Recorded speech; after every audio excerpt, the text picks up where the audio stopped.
Hi viewers, வணக்கம். நான் உங்கள் கண்மணி. இன்றைக்கி ஒரு கதை சொல்கிறேன். அம்மா அப்பா இது வெறும் வார்த்தை இல்லைங்க, நம்மளோட சப்போர்ட்.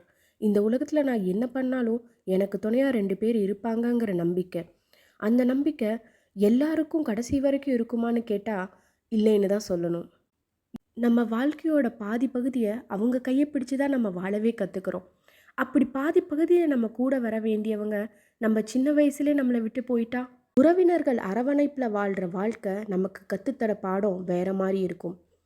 அறியாத வயசில் நம்ம செய்கிற செயல்களோட விளைவிலிருந்து நம்மளை காக்க பெற்றோருங்கிற 4 கைகள் இருக்கும்.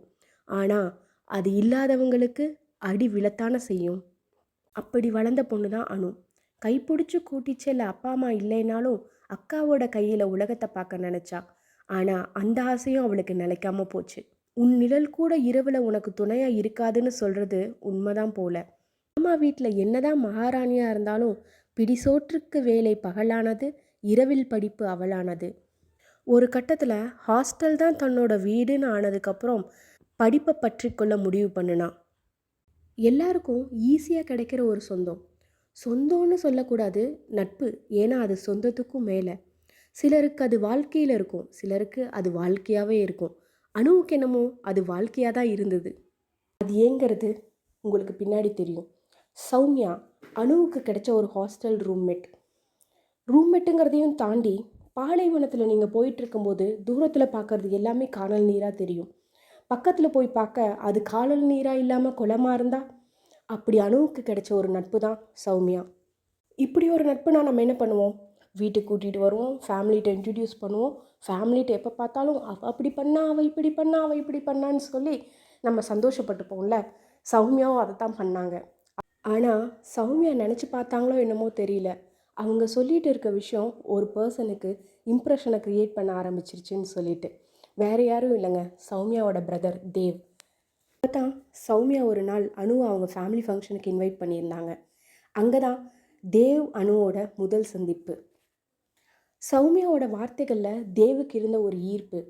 அணுவை நேராக பார்க்கும்போது அகம் அழகாக இருக்க பெண்களுக்கு முகமும் அழகாக இருந்தால் ஈர்ப்பு காதலாக மாறத்தானே செய்யும்.